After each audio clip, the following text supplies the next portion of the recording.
Subscribe करें और bell दबाएं ताकि कोई खबर रह न जाए।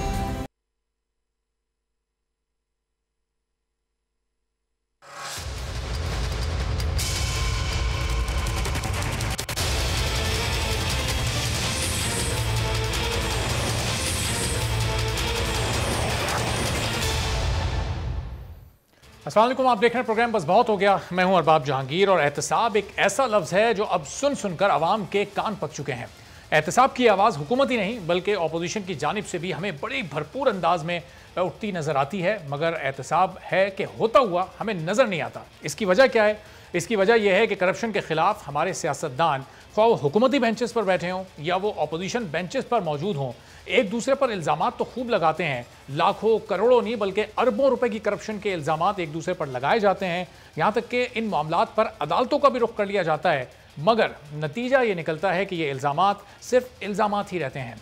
गुज़िश्ता 3 सालों की हम बात करें तो पाकिस्तान तहरीक इंसाफ की हुकूमत में साबिक वज़ीर आज़म नवाज शरीफ, साबिक सदर आसिफ अली जरदारी और अपोजिशन के मुतादिद अहम रहनुमाओं के खिलाफ नैब अदालतों में मुकदमात चले और इस वक्त भी चल रहे हैं, मगर किसी एक भी बड़े नाम पार्टी सरबरा या रहनुमा से अभी तक कोई रिकवरी नहीं हुई है और ना ही किसी की जानिब से कोई प्ली बारगेन का मामला सामने आया है, जिससे ये साफ जाहिर होता है कि अपोजिशन की जानिब से इल्ज़ाम भी लगाया जाता है कि एहतसाब के नाम पर सिर्फ और सिर्फ सियासी इंतकाम का निशाना इस वक्त उन्हें बनाया जा रहा है। लेकिन दूसरी जानिब कौमी एहतसाब ब्यूरो के chairman justice retired Javed Iqbal और ख़ुद वज़ीर आज़म पाकिस्तान इमरान खान नैब की गुज़िश्ता 3 साल की परफॉर्मेंस को पिछले 18 सालों पर तरजीह देते हैं। और ज़ाहिर है वो क्यों ना दें, क्योंकि इस दौरान नैब ने सिर्फ 3 सालों में पिछले 18 सालों से ज़्यादा रिकवरी करके दिखाई है। हुकूमती ख़जाने में बड़ी रकम जमा हुई है। अब यहाँ पर सवाल ये पैदा होता है कि अगर हुकूमत इस कड़े और शफाफ एहतसाब की इतनी ही हामी है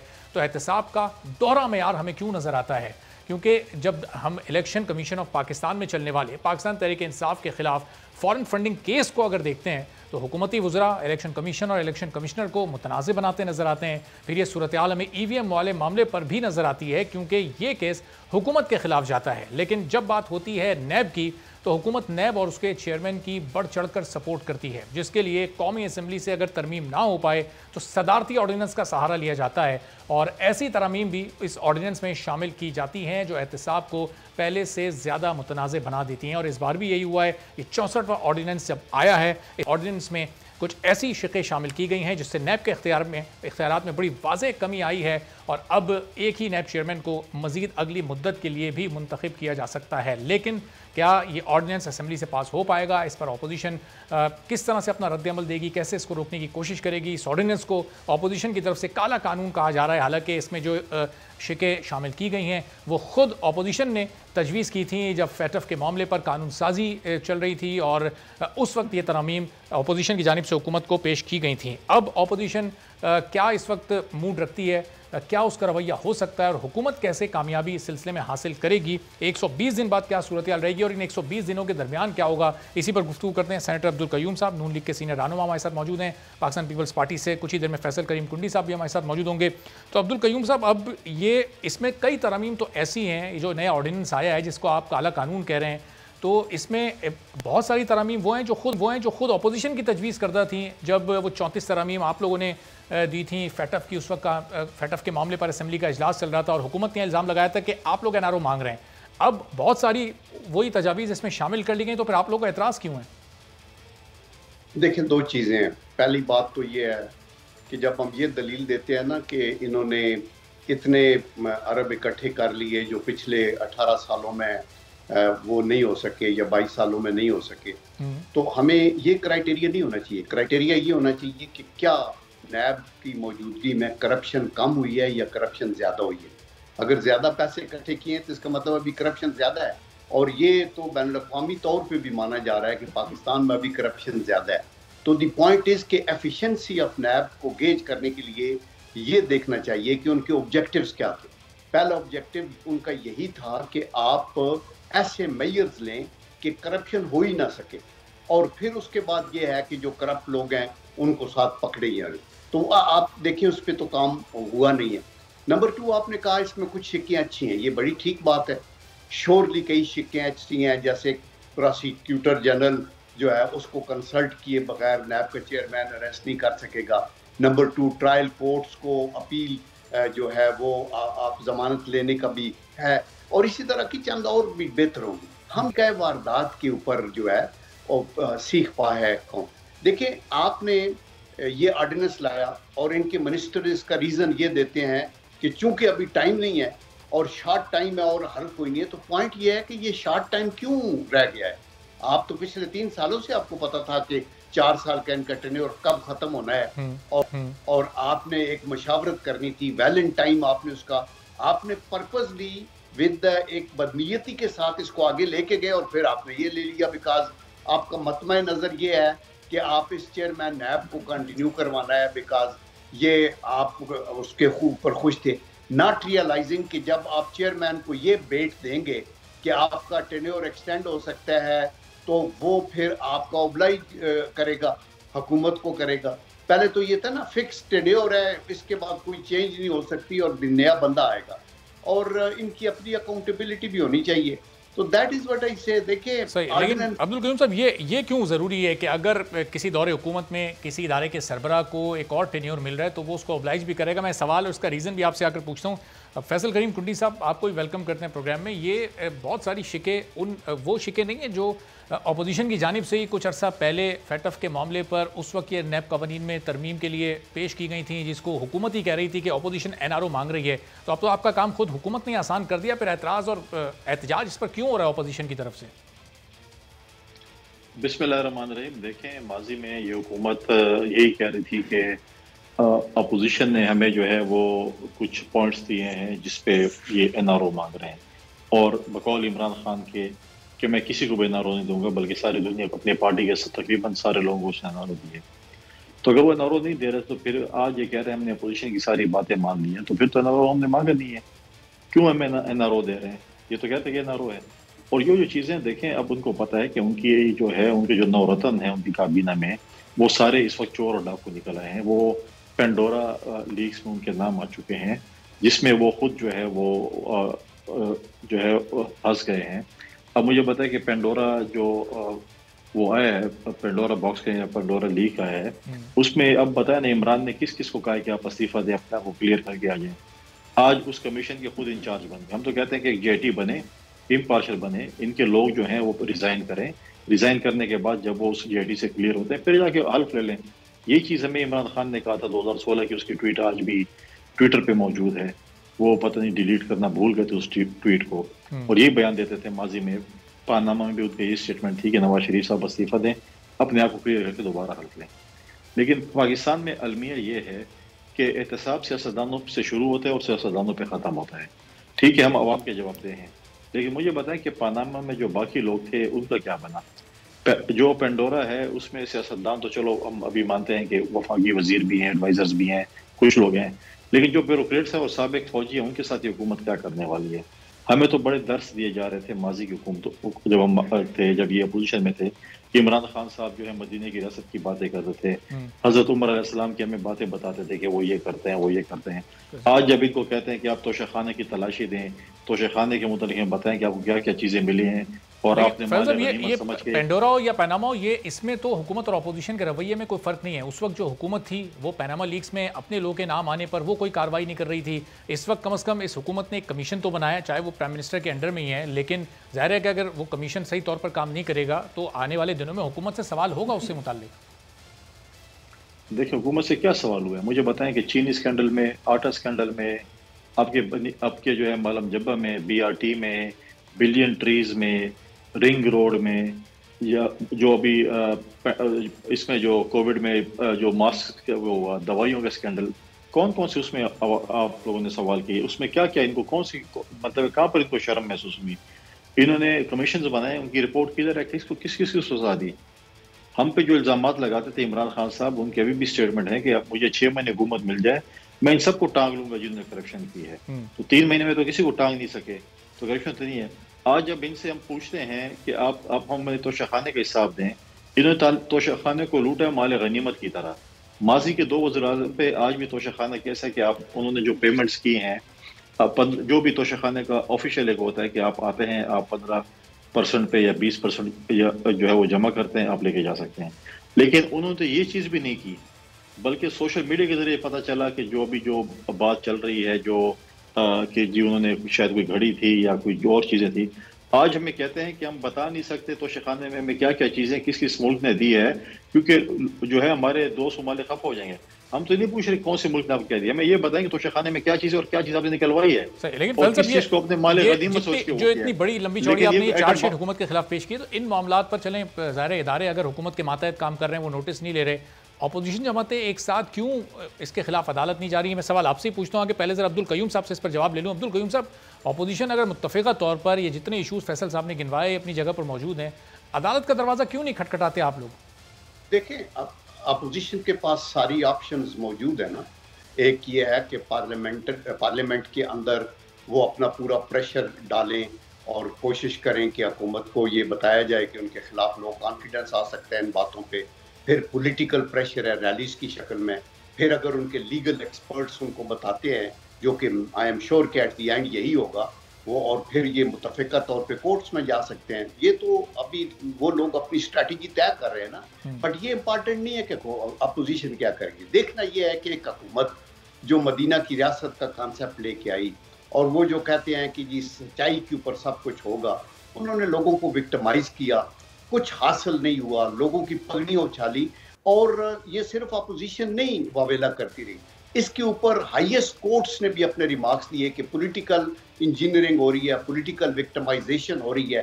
तो मैं इमरान खान साहब को यही रिक्वेस्ट करूंगा, एडवाइस भी करूंगा कि खुदा के लिए दयानतदारी से आप करें ये बात। वो कहते हैं ना कि you can make some of the people all the time fool, और all the people some of the time fool, but you can't make all the time all the people fool. अभी तक लोगों को समझ आ गया 3 सालों के अंदर कि कोई ऐसी बात नहीं है जिस पे उन्होंने यू टर्न ना लिया हो। और जब आप आपका देखें ना, अपने लिए और रूल्स हैं, दूसरों के लिए और रूल्स हैं। अगर अक्रॉस द बोर्ड ये हो ना accountability, I can assure you मेरा बेटा भी इन्वॉल्व होगा, मेरा पार्टी का कोई बंदा इन्वॉल्व होगा। लेकिन अब्दुल कयूम साहब, ऑपोजिशन के पास जो ऑप्शंस हैं उसमें ज़ाहिर तहरीक चलाई, मुश्तरका तौर पर पीडीएम बनाई, लेकिन वो नहीं चल सकी, उसमें फूट पड़ गई, वो इस वक्त मुनक़सिम हो गई। अब ऑपोजिशन क्या पार्लियामेंट के अंदर से हुकूमत के खिलाफ एहतजाज करती रहे, या सड़कों पर हर पार्टी अलग अलग अपनी अगले इलेक्शन की तैयारी करती रहे, हुकूमत के खिलाफ एहतजाज करती रहे, और इसी तरह ये अगले पौने 2 साल गुजारे जाएँ? स्ट्रेटेजी की क्या है, लाइन ऑफ एक्शन क्या है आगे ऑपोजिशन के पास? देखिए, लाइन ऑफ एक्शन यही है कि अपोजिशन मुत्तहिद है पार्लियामेंट के अंदर, under the leadership of Shehbaz Sharif, उनकी बिलावल साहब से भी, बाकी पार्टियों से भी होती है, इकट्ठे मिलते भी हैं, पार्टियों की मीटिंग्स भी होती है। और स्ट्रेटेजी यही है कि हुकूमत की ये जो वीक एरियाज हैं, जिसके ऊपर लोगों की चीखें निकल गई हैं महंगाई की वजह से, और आपकी करेंसी डीवैल्यू हो रही है, इसके आगे अभी भी कोई एंड नहीं है कि नहीं यहाँ तक ये चीज खत्म होगी। महंगाई के आगे सिग्नल्स आ रहे हैं, तो लोग तो बेचारे बिलक के हैं ना। ये तो पॉलिटिक्स से बियॉन्ड ह्यूमैनिटेरियन इशू बनता जा रहा है, क्योंकि जो अमीर है वो अमीर तर है, वो अरबों खरबों में खेल रहे हैं। जो गरीब है उस बेचारे के पास 2 टाइम की रोटी नहीं है, वो अपनी नान खरीदने का भी मुतामल नहीं हो सकता, वो बिल नहीं दे सकता। लोग मैंने रोते चिल्लाते देखे हैं कि गैस का इतना बिल आ गया, मैं तो एक पंखा, 2 ये लाइटें, और मेरा पास एक वो है, मैं वो उसको चलाता हूँ। तो आई थिंक इन सिचुएशन के ऊपर इमरान खान साहब को कंसंट्रेट करना चाहिए, और अभी उनका आधे से ज़्यादा टाइम गुजर गया है, 1 साल और है, अगले साल में फिर इलेक्शन ईयर आ जाएगा। तो आप अपने मैनिफेस्टो सही, अब्दुल कयूम साहब कह रहे हैं कि ज़ाहिर उनको कंसंट्रेट इन चीज़ों पर करना चाहिए, लेकिन महंगाई भी हुकूमत के कंट्रोल से बाहर है, ईवीएम वाले मामले पर भी अपोजिशन के साथ बैठकर कोई बात नहीं बन पा रही, चेयरमैन नैब वाले मामले पर ऑर्डिनेंस लाना पड़ा। तो फैसल करीम साहब, ये आप लोग अब क्या एहतजाज करेंगे, या अदालत का रास्ता इस मामले पर देखेंगे, अदालत जाएंगे, कोई कानूनी रास्ता इख्तियार करेंगे? चूँकि अभी ये ईवीएम वाला मामला नहीं ख़त्म हुआ था, हुकूमत और इलेक्शन कमीशन आमने सामने थे, हुकूमत और अपोजिशन आमने सामने थी कि अब ये नया ये ऑर्डिनेंस आ गया, एक और महाज़ाराई की सूरत हाल पैदा हो गई हुकूमत और अपोजिशन के दरमियान। देखिए, पहली बात है कि ऑर्डिनेंस कितने दिन तक इनका चलेगा, जब तक इसको प्रॉपर बिल की सूरत नहीं आती, जिसको पार्लियामेंट नहीं ले गया। 120 दिन इसकी मुद्दत है कानूनी तौर पर, 120 दिन की। देखें, ये हुकूमत जो है ये पहले भी एक मशीन के जरिए आई थी, अब भी ये चाहती कि हम एक मशीन के लाएं और एक मशीन के जरिए हम आए। अवाम के जरिए तो ये आ नहीं सकते हैं। पहले भी एक मशीन जो RTS सिस्टम था उसके जरिए आ गए, अब ये समझते हैं एक और मशीन के जरिए आ जाएं। मशीन की पैदावार ये हुकूमत है। अब ये चीज़ें देखें, जब इलेक्शन कमीशन आपको कह रहा है कि ये चीज़ जो है वो गलत है, उस पर एतराज़ात हैं, और चीफ इलेक्शन कमिश्नर किसका अपॉइंटी है? इनका अपॉइंटी है, पाकिस्तान पीपल्स पार्टी का अपॉइंटी नहीं है, अपोजिशन का अपॉइंटी नहीं है। हमारे पास देखें हर फोरम मौजूद है, पार्लियामेंट का फोरम मौजूद है, अदालतों का फोरम मौजूद है, हम जो है अवाम का फोरम भी मौजूद है, हम हर फोरम पे जाएंगे, हम इनकी मुखालफत करेंगे। और देखें ये किसका कौन अपॉइंटी है, इसकी तो अहमियत ही खत्म हो गई चेयरमैन नैब वाले मामले के बाद, क्योंकि वो आपके और नून लीग के अपॉइंटी थे, लेकिन अब आप देखें कि ये हुकूमत मुसर है उनको रखने पर और कामयाब भी हो गई है। देखें इसमें कोई वो नहीं है, बिल्कुल ये रखें, लेकिन मैं ये बात अपने पीटीआई को दोस्तों को बता दूं, ऐसे ना हो कल हुकूमतें बदल जाएं, यही चेयरमैन नैब और आपके दुम पे पाँव रखे और आप उसको चीरें और चिल्लाएं और फिर बोलें कि जो फरिश्ता था वो जो है पता नहीं क्या बन गया, जो कि अभी ये चीफ इलेक्शन कमिश्नर के मुताबिक बात कर रहे हैं। तो ये चीज़ें ना हो कि ऐसा ना हो कि ये कल यही चीज़ें करें, क्योंकि इस मुल्क में हालात बदलते और आंखें बदलते टाइम नहीं लगता, फ़ौरन ये चीज़ें जो है ना वो हो जाती हैं। तो फैसल साहब इसका मतलब ये हुकूमत जब बदलती है तो फिर बहुत से हुकूमत का इतना इन्फ्लुएंस होता है कि हुकूमत बदलने से हवाओं का रुख भी बदल जाता है। चेयरमैन नैब का एक मशहूर ज़माना जुमला था कि वो हवाओं का रुख बदल जाता है और फिर वो तो केस देखते हैं, वो फेस नहीं देखते। देखें ये तो उनकी अपनी एक बात है। देखें हमारी माजी में हुकूमत रही 2008 से 13 तक, हमने कोई पॉलिटिकल विक्टिमाइजेशन नहीं की है, लेकिन जो चीज़ें इस हुकूमत में जो स्कैंडल्स आए हैं, जो इन्होंने अवाम का बेड़ा गर्क कर दिया, आज जो महंगाई का सिलसिला देखें, आज जिस तरीके से लोगों को बेरोजगार कर रहे हैं, आज जिस तरीके से आप देखें डॉलर किधर पहुंच गए, आज मुझे बताएं कि जमींदारों का क्या हाल है, आज स्टूडेंट सड़कों पे पे लाठी मतलब ये सारी चीज़ें तो ये बढ़ती हुई मईशत की ये निशानियां हैं। हुकूमती तर्जुमान जो बताते हैं, फवाद चौधरी साहब ने अभी परसों ही तो बयान दिया 1 करोड़ नौकरियों से कहीं आगे वो निकल चुके हैं। देखिए मैं क्या बोलूँगी उनको कि वो अब 1 करोड़ नौकरी से आज निकल गए। अब मुझे तो खैर हम तो बड़े बेवकूफ़, हमें तो नहीं पता, आप बड़े अक्लमंद हैं, आप मुझे बता दें कि 1 करोड़ नौकरी कहाँ पर है, किस किस लोगों को मिली। आज लोग बेरोजगार हो रहे हैं, कहते हैं हमारी गंदम की बम्पर क्रॉप हुई है, कभी भी तारीख में बम्पर क्रॉप नहीं हुई, पहली दफा हुई है, लेकिन हम गंदम इंपोर्ट कर रहे हैं। ठीक है, आटा जो है वो सस्ता नहीं हो सकता क्योंकि हमारी मईशत मजबूत हो गई है, 2 वक्त की रोटी सस्ती नहीं हो सकती है। अब तो आपके पास एक और मंतक भी आ गई, आप मेहरबानी करें चीनी इस्तेमाल करना छोड़ दें, आप गंदम नहीं, उसमें 9 दाने की उसमें कमी करें अगर 100 दाने डालते हैं तो। हाँ, कल आपको बोलेंगे कि आप ऑक्सीजन थोड़ा लेना शुरू करें, ऑक्सीजन इतनी क्यों इस्तेमाल करते हैं। तो मतलब है कि ये हुकूमत को देखें जो अवाम के जरिए नहीं आती, उनकी यही मंतक होती है। वो एक मिसाल आपने सुनी कि बादशाह की बेटी को किसी ने कहा था कि जी गंदम खत्म हो रही है, मुल्क में कैद आ रहा है, तो कह रहा हूँ ये केक क्यों नहीं खाते। जब आपकी जेब में जब लोगों की मईशत इतनी खराब हो रही है, लोग जो इतने बेरोजगार हो रहे हैं, तो आखिर में अगर ये अवाम खड़ी हो गई दफा, तो मैं समझता हूँ कि इसको कंट्रोल करने वाला कोई पॉलिटिकल लीडर फिर नहीं होगा। फिर आप जब इस सड़कों पे और खुदा न खास्ता गलियों में जब लोग निकल आए और विदाउट एनी लीडरशिप निकल आए, तो उसको कोई नहीं कंट्रोल कर सकेगा। फिर न फिर मैं आऊंगा, न फिर आप होंगे, न फिर जो है। और फैसल आगे आने वाली जो शराइत है IMF की, वो तो और ज्यादा कड़े हालात की तरफ इशारा कर रही हैं कि IMF कह रहा है कि आपको अपने टैक्स भी बढ़ाने पड़ेंगे, टैरिफ भी आपको बिजली और गैस का बढ़ाना पड़ेगा। अब्दुल कयूम साहब आप भी कुछ कहना चाह रहे थे। अब ये इस हुकूमत से अभी जो महंगाई है यही नहीं संभल रही, IMF की शराइत पूरी करना ज़ाहिर है इसके लिए बहुत ज़रूरी है, वरना फिर कर्ज की अगली किस्त वो मौखर हो जाएगी, वो नहीं मिल पाएगी, वो नहीं मिलेगी तो मईशत और बदहाल हो जाएगी। तो एक महंगाई का एक नया तूफान आने वाला है, नए टैक्सेस लगने वाले हैं लोगों पर अब तो। या देखिए इस हुकूमत का अनफॉर्चुनेटली कोई एक ब्रॉड विजन है नहीं। ये टोटल एक पूरा ब्लूप्रिंट होता है ना कि आपने इन 5 सालों में जो आपके डिस्पोजल पे हैं, आपने मुल्क को कहाँ लेके जाना है, पहले साल में क्या होगा, अगले साल में, ये डे टू डे इनका वो है। इन्होंने इतने फॉरेन फाइनेंस मिनिस्टर बदल दिए, ये टीमें बदलते रहे, गवर्नेंस के अंदर चीफ सेक्रेटरी IGs बदलते रहे। दैट स्पीक्स वॉल्यूम्स कि कोई पता किसी को नहीं है, जो विम्स पे बात आई किसी ने बता दी उसको आगे कर ले। देखिए उसके लिए एक पॉलिसी होती है और उसके मुताबिक आगे चलते। इनकी सारी एनर्जी ज़ाया हुई है अपोजिशन के साथ लड़ने, चोर डाकू, मुंह पे वो लफ्ज़ जो आज तक हमारी पार्लिमानी हिस्ट्री में, हमारा 3rd वर्ल्ड कंट्री है, हमको पार्लियामेंट्री बहुत बड़ी ट्रेडिशंस भी नहीं है, लेकिन हमारी तारीख में इस तरह के अल्फाज इस्तेमाल नहीं हुए और इस तरह का एटीट्यूड नहीं हुआ कि हम हाथ भी नहीं मिलाते अपोजिशन से, चूंकि उनकी इज्जत अफजाई ना हो जाए।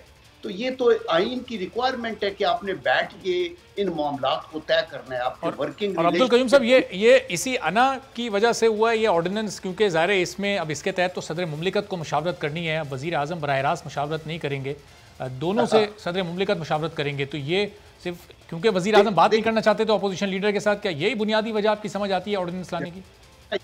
एक जग अंसाई वाली बात है ना कि आप लीडर ऑफ द हाउस हैं, आप और उधर लीडर ऑफ द अपोजिशन है। अगर आपने बैठ के बात करनी है over A cup of T, आप बताएं कि जी ये नाम है और अगर एग्री नहीं करते तो उसका एक आगे फिर आपका प्रोसीजर है। प्रेसिडेंट को आप इन्वॉल्व करने का, प्रेसिडेंट तो पोस्ट ऑफिस है, सेरेमोनियल पोस्ट है, उनके पास तो अथॉरिटी भी नहीं है कि वो पिक कर सके। अगर ये दोनों एग्री ना करें तो वो उन्होंने वही 6 नाम जो है वो पार्लियामेंट्री कमेटी को भेजे। अब्दुल करीम साहब, मैं फैसल करीम साहब से ही पूछूंगा, आप पहले आपसे पूछ लूं कि ये ऑपोजिशन के जहन में चलें, हुकूमत के पास तो एक जस्टिस रिटायर्ड जावेद इकबाल का नाम ही है और कोई और नाम उनके जहनों में नजर नहीं आ रहा।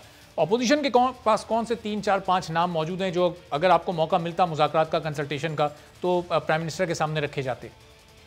देखिए, मैं अभी ऑफ हैंड तो आपको कुछ नहीं बता सकता, लेकिन one thing I can tell you कि पाकिस्तान के अंदर ऑनेस्ट, दयानतदार, डेडिकेटेड लोगों की कमी बिल्कुल नहीं। आप अगर ये देखें ना कि मैं मुझे सूट कौन सा करेगा, वो देखिए हमें सूट कौन सा करेगा, तो बदनीति वहां से शुरू हो जाती है। तो मेरे ख्याल के अंदर तो आप देयर आर न्यूमरस पीपल जिनको आप लगा सकते हैं और उनको आप वो फ्री हैंड दें, उनको बेट ना दें और वो करेंगे। नंबर 2, मैं एक मिसपरसेप्शन ये रहती है कि आप जिसको अपॉइंट करते हो एक्चुअली वो उसी को आपकी मदद करनी चाहिए और वो कोई नहीं। जब आप किसी को चीफ जस्टिस लगा दें, जब आप किसी को चीफ ऑफ आर्मी स्टाफ लगा दें, जब आप किसी को चीफ इलेक्शन कमिश्नर लगा दें या नैब का, उसके बाद उसने अपनी ओथ के मुताबिक जो उसके है उसने काम करना है। उसने ये नहीं देखना कि किसने अपॉइंट किया है। लेकिन और अब्दुल करीम साहब, जाहिर है कि प्राइम मिनिस्टर और अपोजिशन लीडर की जो कंसल्टेशन होनी थी वो तो नहीं हो सकी, लेकिन अपोजिशन की भी आपस में इस पर एक फैसल साहब कंसल्टेशन होनी चाहिए थी ना, कि शहबाज शरीफ साहब और बिलावल साहब की एक मीटिंग होती है, उसमें तय होता कि अपोजिशन के मुत्तफिका ये नाम होंगे, जब प्राइम मिनिस्टर से मीटिंग होगी तो ये नाम सामने रखे जाएंगे। लेकिन हमने अपोजिशन की भी कोई ऐसी मीटिंग होते नहीं देखी आपस में चेयरमैन नैब के नाम पर, कहीं कोई गौर फिक्र नहीं हुआ किसी मीटिंग में? देखें, पहले इलेक्शन कमीशन के 2 मेंबरान के लिए जब लीडर ऑफ द हाउस ने लीडर ऑफ द अपोजिशन को लेटर लिखा, उस पे लीडर ऑफ द अपोजिशन ने चेयरमैन बिलावल साहब से उस पर मशावरत की। हमने भी अपने नाम भेजे उनके पास और इसी तरीके से मिलकर जो है वो लीडर ऑफ द अपोजिशन ने लीडर ऑफ द हाउस को वो नाम भेजे। अब देखें, इनमें उनकी बदनीयती आप देखें कि आज तक उन्होंने लेटर नहीं लिखा लीडर ऑफ द अपोजिशन को रिगार्डिंग जो है चेयरमैन ने। अब अगर आप पूछ रहे हैं सवाल कि कौन हो सकते हैं, जब वो लेटर आएगा तो हम पार्टी के अंदर मशावरत करके नाम जो है लीडर ऑफ द अपोजिशन को भेजेंगे और फिर वो फाइनल करके वो आगे नाम भेजेंगे। तो ये चीज़ें, अब वो कहते हैं जी कॉन्फ्लिक्ट ऑफ इंटरेस्ट की बात आती है। अब इलेक्शन कमीशन में कॉन्फ्लिक्ट ऑफ इंटरेस्ट की बात नहीं है। जब आपके ऊपर जो है वहाँ पर फौरन फंडिंग का केस इमरान खान के ऊपर है, तो क्या वो कॉन्फ्लिक्ट ऑफ इंटरेस्ट नहीं है? फिर आप कहते हैं कि जी हम फवाद चौधरी साहब कहते हैं हम लीडर ऑफ द अपोजिशन से बात नहीं करते क्योंकि उनके ऊपर केसेस हैं, तो आप लीडर ऑफ द अपोजिशन को बदलें। तो क्या इमरान खान के ऊपर केसेस नहीं है? क्या इमरान खान फौरन नहीं, एक चीज, क्या इमरान खान फौरन की अदालत में कन्विक्टेड नहीं है? तो फिर लीडर ऑफ द हाउस भी आप बदल लें, वहां भी कॉन्फ्लिक्ट ऑफ इंटरेस्ट की बात हो रही है। तो ये चीजें जो है इनकी बदनीयती थी, इन्होंने भी अभी तक लीडर ऑफ द अपोजिशन को ऑन बोर्ड ले लिया, जहां पर इनके जो मिनिस्टर हैं वो कह रहे हैं कि आपको लीडर ऑफ द अपोजिशन को ऑन बोर्ड लेना इस इशू के ऊपर। तो ये खुद एक ऐसा क्योस क्रिएट करना चाहते हैं ताकि जो है ये चीज ना हो। देखिए, अब इनकी बारी आने वाली है तलाशी की, इनकी तलाशी होनी है। अब ये परेशान है कि हम क्या करें। सही, बहुत बहुत शुक्रिया फैसल करीम कुंडी साहब, सेनेटर अब्दुल कयूम साहब और अपोजिशन ने जो भी ये सवाल उठाए हैं इस ऑर्डिनेंस को लाने, मकसद क्या है कि हुकूमत ने खुद को और किसी हद तक अपोजिशन को भी एनआरओ दे दिया है। ये तमाम सवाल पाकिस्तान तहरीक इंसाफ की रहनुमा आलिया हमजा मलिक साहबा के सामने रखेंगे। एक ब्रेक के बाद वो हमारे साथ मौजूद होंगी, हमारे साथ रहिएगा।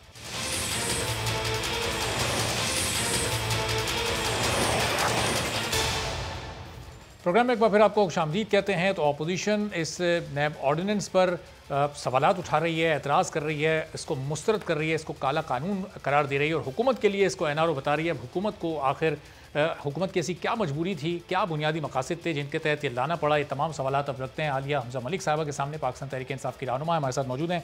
आलिया साहबा, बहुत शुक्रिया प्रोग्राम के लिए, आपने वक्त निकाला। नैब कवानीन में तरमीम का बुनियादी मकसद आप लोगों का था क्या? क्योंकि अब जाहिर है अपोजिशन की जानिब से आप पर यह इल्ज़ाम लग रहा है आपने खुद को एनआरओ दे दिया, इसका फ़ायदा उन लोगों को भी पहुँच रहा है, लेकिन क्यों लेकर आए आप लोग ये ऑर्डिनेंस?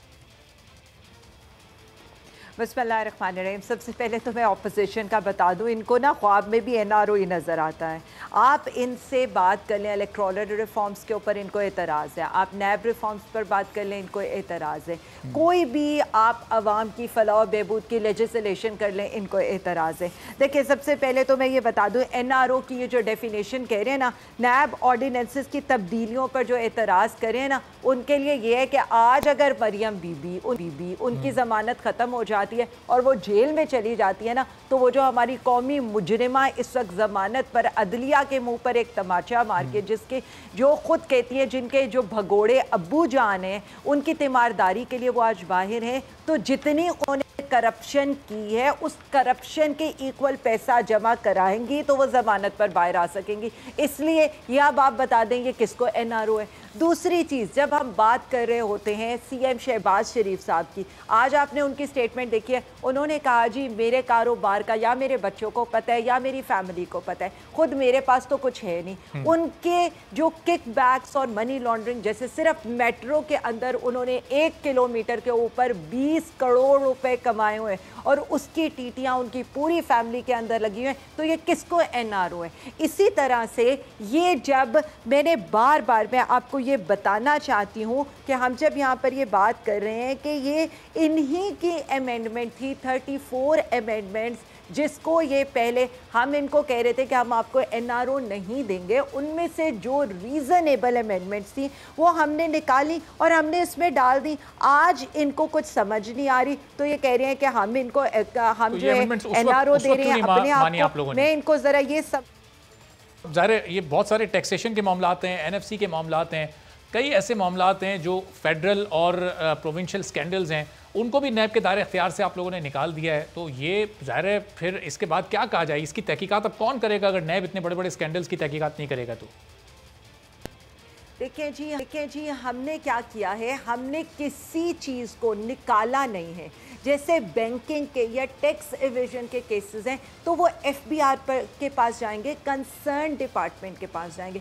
अब ये जो दूसरी बात कर रहे हैं, एक तो हमने प्रोसिक्यूटर जनरल के ऑफिस को हमने स्ट्रेंथन किया है। ये जो बार बार ये होता क्या था, 90 दिन के लिए ये नैब के अंदर चले जाते थे, वहाँ जाकर ये कोई जवाब नहीं देते थे, उसके बाद ये बेल्स लेकर भंगड़े डालते हुए कि हम तो इनोसेंट है बाहर आ जाते थे, और जब रेफरेंसेस आते थे तो वीक रेफरेंसेस आते थे।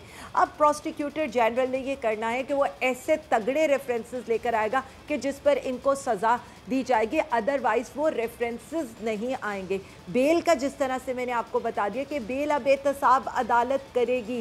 ये जो लोहार हाई कोर्ट के पास चले जाते थे या जिस तरह के भी ये टैक्टिक्स इस्तेमाल करते थे वो सबको पता है।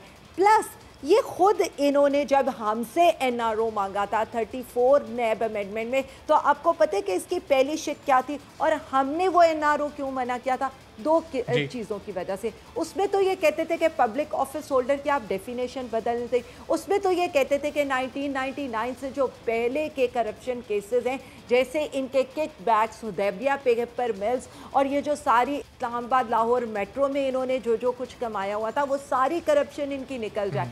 ये पब्लिक ऑफिस होल्डर की डेफिनेशन। तो इसका मतलब अली साहब बहुत सारी वो शिकें जो इन लोगों ने आपको तजवीज़ की थी वो आप हैं। शायद खाकान अब्बासी साहब खुद ये कह रहे हैं कि अब उनको उनके केस में फ़ायदा मिल सकता है, एहसन इकबाल साहब को, राना सनाउल्लाह साहब को पीपल्स पार्टी की तरफ चले हैं तो आसिफ अली जरदारी साहब को रिलीफ मिल सकता है।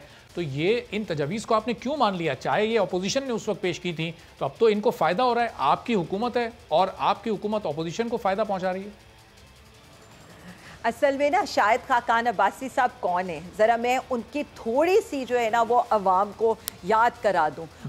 वो खाते तो वो जिसे कहे ना वो काटते और खाते तो वो गोरमे का केक है, लेकिन वो करते क्या है, वो एलएनजी का आप ये देख लें कि एलएनजी के अंदर वो ठेका एंग्रो जिसने किराया वसूल करना है एलएनजी के टर्मिनल्स का, और वो किराया लाखों में डॉलर्स में डेली का वसूल करना चाहते हैं, और जब पीएसओ का जो बोर्ड या पीएसओ का जो एमडी उसको रिजेक्ट कर देता है तो शायद खाकान साहब क्या करते हैं कि एंग्रो का बंदा ही एमडी पीएसओ लगाकर उस डील को ओके कर देते हैं। ये है करप्शन। या ये करप्शन है कि वो इसहाक डार साहब को अपने वजीर आजम के जहाज़ पर बिठाकर जो जिन पर मनी लॉन्ड्रिंग के केसेस थे वो यहाँ से रवाना करवा देते हैं। उनकी बात का सिर्फ मैं ये जवाब दूंगी कि अगर हम अपने आप को एनआरओ दे रहे हैं तो ऑपोजिशन के कौन से केसेस ख़त्म होंगे? ये लोग एक बात क्यों नहीं करते? एक तरफ ये कहते हैं हम एनआरओ दे रहे हैं, दूसरी तरफ ये कहते हैं कि इसमें कोई ऑपोजिशन के केसेस भी ख़त्म हो जाएंगे। देखिए, इनको एक दफ़ा बैठ कर ये अमेंडमेंट्स पढ़ने की ज़रूरत है। इनको एक दफ़ा बैठ कर इन अमेंडमेंट्स का तर्जुमा कराकर उर्दू में पढ़ने की ज़रूरत है और इनको इन अमेंडमेंट्स का कंपैरिजन करने की ज़रूरत है 1999 की अमेंडमेंट से, प्लस उन तरमीम से जो 34 तरमीम इन्होंने NRO की सूरत में हमें पेश की थी, जिसमें इसमें अगर किसी को NRO नहीं मिल रहा तो मैं आपको बता रही हूँ पब्लिक ऑफिस होल्डर्स को नहीं मिल रहा, इसमें अगर किसी को NRO नहीं मिल रहा, सिर्फ वो चीज़ें जो कलेक्टिव विजडम से होंगी, वो चीज़ें जो ग्रुप ऑफ कैबिनेट है, अगर ग्रुप ऑफ कैबिनेट कोई प्रोसीजरल लैप्स करता है, लेकिन अगर ग्रुप ऑफ कैबिनेट में लेकिन अली साहब ये जिस तरह आप कह रही हैं, अगर ये उसका तर्जुमा करवाकर इस तरह पढ़ लें, समझ लें और फिर इसको लेकर सुप्रीम कोर्ट चले जाएं और वहां से अगर इनके हक में फैसला भी आ जाए या ऑर्डिनेंस कलअदम हो जाए, फिर हुकूमत के पास क्या ऑप्शन बचेगा? वक्ती तौर पर आपने इस ऑर्डिनेंस के तहत कामयाबी तो हासिल कर ली, लेकिन अदालत में चैलेंज करने का ऑप्शन अभी ऑपोजिशन के पास मौजूद है। देखें जी, हम अदालतों का एहतराम करते हैं, बिल्कुल जी, ये अपोजिशन का एक राइट है कि अगर वो अदालतों में जाना चाहती है तो वो जा सकती है, इस पे तो कोई वो नहीं है। देखें, हम सिर्फ ये चाहेंगे कि एक कंसेंसस के साथ, जिस तरह से हम ये चाहते थे इलेक्टोरल रिफॉर्म्स कंसेंसस के साथ आ जाएं, नैब अमेंडमेंट्स कंसेंसस के साथ आ जाएं, चीज़ें आगे बढ़नी चाहिए। जब ये बात करते हैं ना कि हम नैब चेयरमैन को एक्सटेंशन देना चाहते हैं, तो मैं इसमें एक बात की क्लैरिटी कर दूं, हम एक्सटेंशन नहीं दे रहे, हम चाह रहे हैं कि करप्शन केसेस का तसलसल ना टूटे। ये जो करप्शन केसेस हमने बड़ी मुश्किलों से, जिस तरह से तहमीना बीबी के ऊपर फ़र्द जुर्म लग गया है और शहबाज शरीफ साहब अगर सीढ़ियों से ना गिर जाते तो उन पर भी फ़र्द जुर्म लगने लगा था, इसी तरह से जरदारी साहब के केसेस हो गए, या मरियम बीबी का जो हम चाह रहे हैं कि 18 महीनों के बाद अब डे बाय डे हियरिंग होने लगी है, तो हम तो आप चाह रहे हैं कि ये तसलसल ना टूटे जो करप्शन केसेस में चल रहा है। तो ये जिनका आपने ऑर्डिनेंस आप लोग ले आए, पार्लियामेंट से अगर ये मंजूर नहीं हो पाता, फिर आपके पास क्या ऑप्शन है, फिर क्या करेंगे आप लोग? देखें जी, सबसे पहली बात तो ये है कि 2 दफ़ा तो एक्सटेंशन हो सकती है, नॉट ये जो नैब अमेंडमेंट है, ये जो ऑर्डिनेंस होता है वो 2 दफ़ा उसकी एक्सटेंशन हो सकती है, पहली तो बात ये है। और मीनवाइल हम तो सिर्फ ये कह रहे हैं कि प्रेसिडेंट साहब दोनों से, प्राइम मिनिस्टर साहब से और अपोजिशन लीडर से मुशावरत करेंगे, और उसके बाद अगर वहाँ मुशावरत नहीं होती तो ये पार्लिमानी कमेटी में चला जाएगा, और पार्लिमानी कमेटी में इसको ले जाने की अमेंडमेंट भी वो 34 NRO वाली अपोजिशन अमेंडमेंट का हिस्सा है। तो हम तो चाह रहे हैं कि एक लार्जर बेस कंसेंसस पर बात हो, एक larger base opposition committee, 6 member की कमेटी पर बात हो और वो हमारे साथ आकर कंसेंसस करे और कोई भी एक नाम ले आए। इसमें तो कोई दूसरी राय नहीं है, लेकिन सबको ये सोचना चाहिए एहतसाब इनका सैफुर रहमान, एहतसाबुर रहमान से शुरू होता है, और कमर जमान चौधरी साहब जैसे इनके नैब चेयरमैन हैं, जो हुदैबिया पेपर मिल्स को भी टाइम पर नहीं खोलते, और जिन्हें जब कहा जाता है कि आपने ये फाइल क्यों नहीं किया था सुप्रीम कोर्ट में, तो वहाँ भी वो आकर इनकार कर देते हैं। तो हम कोई होम्योपैथिक एहतसाब नहीं करना चाहते, हम ये चाहते हैं कि 3 साल से जो इनके केसेस लटक रहे हैं वो मंतकी इंजाम को पहुँचे। हम चाहते हैं प्रोसिक्यूटर जनरल का ऑफिस जो है वो स्ट्रॉन्ग हो, हम चाहते हैं बड़ी मछलियों को पकड़ा जाए, हम चाहते हैं कि ये जो बड़ी मछलियाँ आज तक बचती रही हैं, बड़े करप्शन केसेस, ताकि आम तक लूटा हुआ पैसा वापस पहुँचे। हम तो अब ये चाह रहे हैं कि टारगेटेड। लेकिन आलिया साहब, अब इस ऑर्डिनेंस के बाद आपको लगता है कि हुकूमती प्रेशर से भी आज़ाद रहकर, हुकूमत के इन्फ्लुएंस में आए बगैर अपनी ड्यूटी सरंजाम दे सकेंगे? आप लोगों ने उनको ये एक्सटेंशन देने की कोशिश की, आप लोग कामयाब भी हो गए, अब इस तौसी के ज़ेर असर वो काम कर सकेंगे गैर जानिबदार रहकर? उनकी पोजीशन को आपने मुतनाज़ नहीं कर दिया? देखिए जी, हम बार बार इस चीज़ पर क्यों नहीं आ जाते कि नैब एक पूरा इदारा है और इनके केसेस ऑलरेडी, उनके रेफरेंसेस दायर हो चुके हैं और अब उनकी डे बाय डे हियरिंग होनी है। अब तो प्रोसिक्यूटर जनरल्स ने उनको प्रोसीड करना है। अब मरियम बीबी के वकील ने पेश होना है, शहबाज शरीफ साहब पर, हमजा शहबाज पर फर्द जुर्म आयद होना है। आज आपने देखा है कि शहबाज शरीफ साहब ने जो तहरीरी बयान जमा कराया, कभी वो कहते हैं मेरे तो कोई, मैं तो तनख्वाह भी नहीं लेता था, मेरा जितने भी मेरे अकाउंट्स में पैसे आ रहे हैं वो मेरे 10 भैंसों से आ रहे हैं।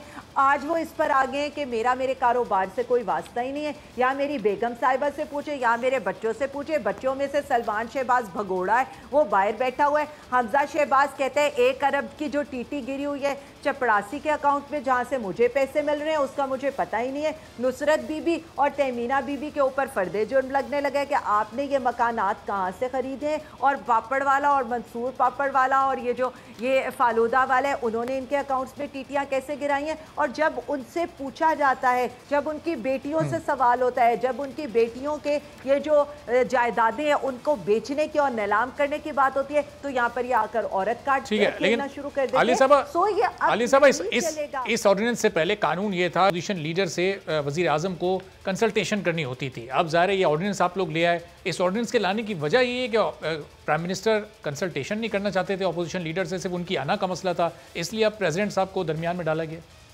एक सादा सी बात है, क्या प्राइम मिनिस्टर इमरान खान साहब का पैसा था जो ये लूट कर बाहर लेकर इन्होंने एवन फील्ड की जायदादें खड़ी की हैं, या प्राइम मिनिस्टर इमरान खान साहब का पैसा था जिससे इन्होंने 26 अरब की और 7 अरब की टीटियाँ लगाई हुई हैं, या इनके अकाउंट्स के अंदर जो है 70-70, 80-80 गुना का इजाफा हुआ है। ये खान साहब का पैसा नहीं है, इसलिए ये कोई अना की बात नहीं है, ये अवाम का लूटा हुआ पैसा है। पहली तो बात ये हो गई। दूसरी बात ये है कि 1999 की अमेंडमेंट पढ़ लें जो यही लेकर आए थे, और उसके अंदर भी देख लें कि प्रेसिडेंट ही होता है who will take care of all this process.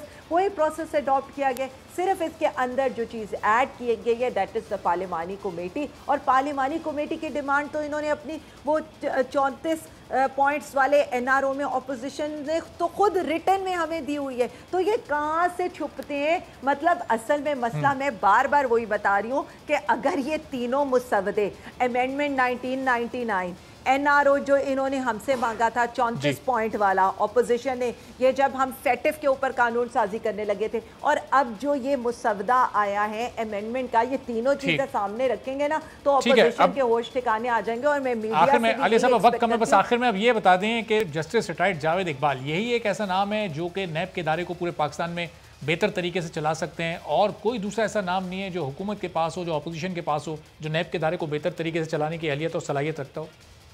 Interesting situation तो ये है कि ये हीरा वो खुद ही लेकर आए थे।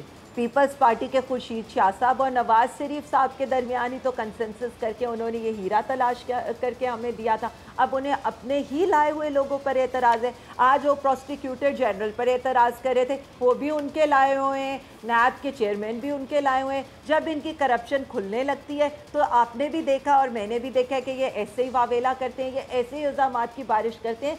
प्लस कौन कह रहा है, अभी तो कंसल्टेशन का प्रोसेस स्टार्ट हो रहा है, अभी तो बात सिर्फ इतनी हो रही है कि हम चाह रहे हैं कि करप्शन के केसेस में कोई रखना ना डले, हम तो चाह रहे हैं कि तसलसल से केसेस जाएं और इनको कैफरे किरदार तक पहुंचाया जाए। जिन्होंने मेरा और आपका पैसा लूटा है उनके फेयर ट्रायल्स हों, उनको जल्द अज जल्द जो है, अगर वो बरी होते हैं तो अवाम के सामने बरी हो जाए, अगर उन्होंने करप्शन की है तो डे बाय डे हियरिंग के बाद। ठीक है, हुकूमत चाहती है डे बाय डे हियरिंग हो, करप्शन के केसेस जो चल रहे हैं उसका तसलसल कायम रहे। बहुत बहुत शुक्रिया आलिया हमजा मलिक। ऑपोजिशन की राय बिल्कुल इससे मुख्तलिफ है, वो इस ऑर्डिनेंस को हुकूमत के लिए एनआरओ करार दे रही है। एक ब्रेक लेते हैं, ब्रेक के बाद वापस आएंगे तो आपको बताएंगे कि पाकिस्तान तहरीक इंसाफ की हुकूमत जब आई उस वक्त मुल्क पर कर्जा कितना था और ये हुकूमत अब कितना कर्जा ले चुकी है और किस तरह से इस कर्ज को उतारा जाएगा। एक ब्रेक के बाद इस पर बात होगी।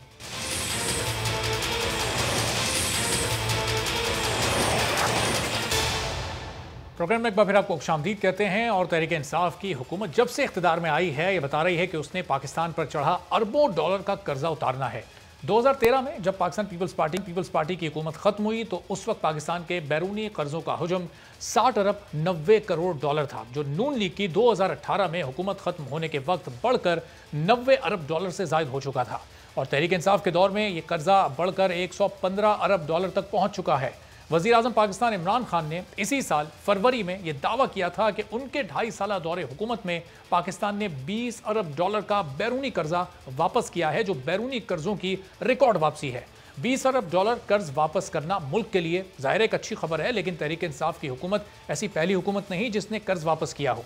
पाकिस्तान मुस्लिम लीग नून ने अपने पहले 2.5 साल के दौरे हुकूमत में $9 अरब से ज़ायद का बैरूनी कर्जा वापस किया था, जबकि पीपल्स पार्टी ने अपनी हुकूमत के पहले 2.5 सालों में $6 अरब से ज़ायद का बैरूनी कर्ज वापस किया था। वज़ीर आज़म इमरान खान ने अपने 2.5 साल दौरे हुकूमत में $20 अरब के बैरूनी कर्जे तो वापस किए हैं, लेकिन उन्हीं के दौरे हुकूमत में मुल्क का कर्जा तारीख की बुलंद तरीन सतह तक पहुँच चुका है और जब आप ज़्यादा कर्ज लेंगे तो वापस भी ज़्यादा ही करना होगा। माशी माहिरीन के मुताबिक कर्ज तो वापस किया है, लेकिन इस कर्ज को उतारने के लिए उसने नया कर्ज लेकर मुल्क पर कर्जों का मजीद बोझ डाल दिया है। वजीर आज़म इमरान खान ये अच्छी तरह जानते हैं कि कर्ज लेना कितना मुश्किल काम है, इससे आवाम पर कितनी तकलीफें, कितनी मुश्किलात आती हैं। इस बारे में वो क्या कहते रहे हैं, ये सुनिए। कभी कोई इंसान किसी दूसरे इंसान की इज्जत नहीं करता जो दूसरे इंसान के सामने हाथ फैलाता है। और मैं ये 3 सालों के अंदर जो सबसे मुश्किल मुझे चीज लगी वो ये कि हमारे मुल्क के माशी हालात इतने बुरे थे तो कि मुझे दूसरे मुल्कों के सामने उनके पास जाके मांगना पड़ा, कर्जे मांगने पड़े। और मैं आपको यकीन दिलाता हूं ये सबसे मुश्किल चीज है। कर्ज क्या होता है, किस तरह मुल्क को तबाह करता है, इसकी तरक्की में कैसे रुकावट बनता है, इन सब बातों को जानने के बावजूद वज़ीर आज़म इमरान खान ने कर्ज लिया और उनके वज़रा पाकिस्तान की मौशी मुश्किलात को आसिफ जरदारी और नवाज शरीफ के 10 सालों का तोहफा कह रहे हैं। वज़ीर इत्तलात फवाद चौधरी ने आज बढ़ती महंगाई पर ट्वीट किया कि इन तारीख 10 सालों के असरात तबाहकुन हैं। अगर हमें इस साल $12 अरब का कर्जा और सूद वापस ना करना होता तो ये पैसा तेल और बिजली की सब्सिडी में इस्तेमाल होता और हम दुनिया में कीमतों में इजाफे के रुझान से बच जाते। लेकिन अगर आदाद शुमार पर नजर डालें तो नून लीग की हुकूमत ने अपने 5 साल में तकरीबन $30 अरब के बैरूनी कर्जे लिए और मौजूदा हुकूमत के जारी करदा आदाद शुमार ही ये बताते हैं कि नून लीग ने 5 साल में उतना ही कर्ज वापस भी किया। किसी भी मुल्क में महंगाई की असल वजह क्या होती है, वजीर आजम इमरान खान ये कई बार बता चुके हैं। इससे कैसे निपटना है, इसका डेमो भी हुकूमत में आने से पहले इमरान खान ने अवाम को दिखाया था। वो क्या था, ये देखिए। तो मैं नवाज शरीफ प्रोटेस्ट कर रहा हूं, पाकिस्तानी शहरे हुए, मेरा ये हक है आपसे कहना कि आपकी नाहली, आपकी करप्शन की कीमत मैं महंगी बिजली से क्यों दूं, इसलिए मैं अपना बिल जलाने लगा।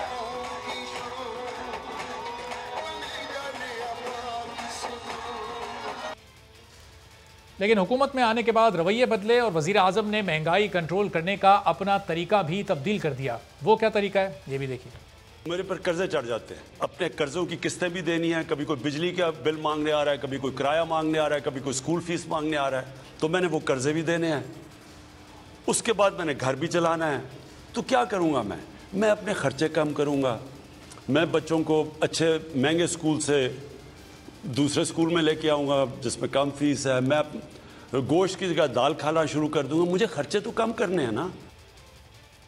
हुकूमत अवाम को महंगाई से निपटने के लिए नए नए तरीके बता रही है। वज़ीर आज़म अवाम को ना घबराने का मशवरा देते आए हैं, लेकिन उनके वफाकी वज़रा और सूबाई हुकूमत के लोग तो गरीब अवाम को इससे कई कदम आगे बढ़कर मशवरे देते नजर आते हैं। 2019 में खैबर पख्तूनख्वा असम्बली के स्पीकर मुश्ताक गनी ने पाकिस्तान में मौजूद गरीब अवाम को गुर्बत के खात्मे के लिए एक नया फार्मूला बताया था।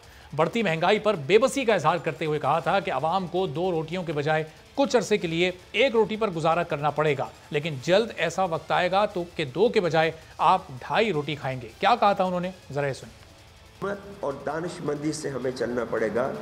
2 रोटियों के बजाय 1 पे कुछ अरसे के लिए इक्तफा करना पड़ेगा। बट इंशाअल्लाह अल्लाह वो दिन ज़रूर लाएगा और बहुत जल्द कि 2 के बजाय आप 2.5 रोटियाँ खा सकें। और वफाकी वज़ीर इत्तलात फवाद चौधरी ने भी स्पीकर पख्तूनख्वा असम्बली मुश्ताक गनी के इस बयान पर उनकी हिमायत की थी। अवाम ने पाकिस्तान तहरीक इंसाफ हुकूमत के दर्जनों वादों की तरह इस वादे पर भी सब्र का घूंट पिया और उन्हें सब्र का फल यूं मिला कि आटे और चीनी की कीमतें बढ़ती चली गई। 35 रुपए वाला आटा 70 और 55 रुपए किलो वाली चीनी अब 85 से 90 रुपए हो गई और आज यही चीनी तकरीबन 110 रुपए फी किलो में मिल रही है। दीगर अशिया ज़रूरिया की कीमतों में भी इसी तरह से इजाफा होता रहा, जिसकी वजह से अब गरीब अवाम 2 के बजाय 1 वक्त रोटी खाने पर मजबूर हो गए हैं। लेकिन इस सब के बावजूद भी हुकूमत को लोगों की आमदन में इजाफा होता नजर आ रहा है। उनकी कुव्वत खरीद बढ़ती दिखाई दे रही है। पाकिस्तान में महंगाई की शरह 9% होना हुक्मरानों के लिए कोई मसले की बात ही नहीं है। कुछ मईशतदान ऐसे भी हैं जो इन हालात में भी हुकूमत की पॉलिसीज को सपोर्ट करते नजर आते हैं, मुआशी बदहाली के बावजूद मुआशी अशारिये को मुस्बत बताते हैं और फिर हुकूमत भी उनको फौरन ही नवाज देती है। माहिर मईशत मुजम्मिल असलम ने चंद दिनों पहले हमारी गुफ्तगू की और 2 रोज़ में ही उन्हें वजारत खजाना का तर्जुमान मुकर्रर कर दिया गया। जरा उनकी गुफ्तगू सुनिए।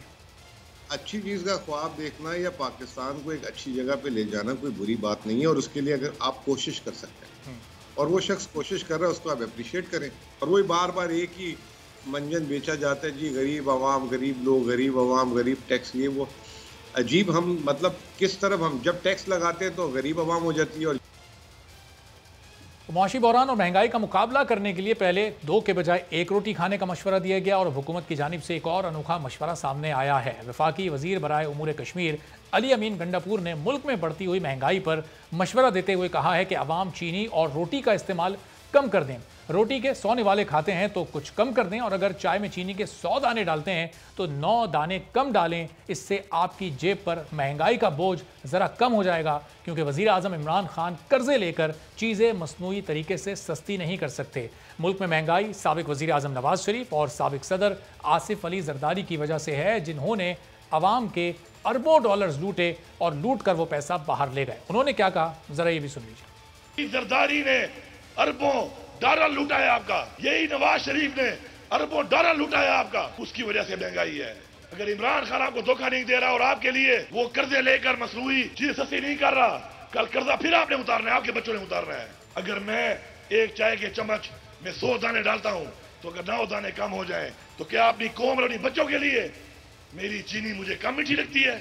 मैं 100 निवाले खाता हूँ आटे के, तो अगर 9 निवाले कम खा लूं तो अपनी कौम के लिए मैं 9 निवालों की कुर्बानी नहीं कर सकता।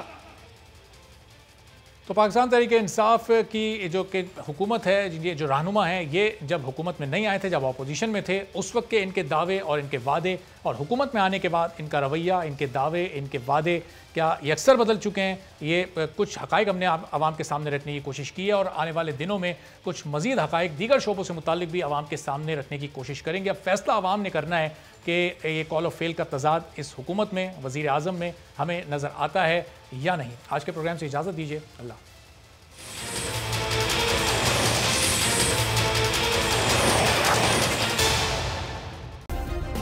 सब्सक्राइब करें और बेल दबाएं ताकि कोई खबर रह न जाए।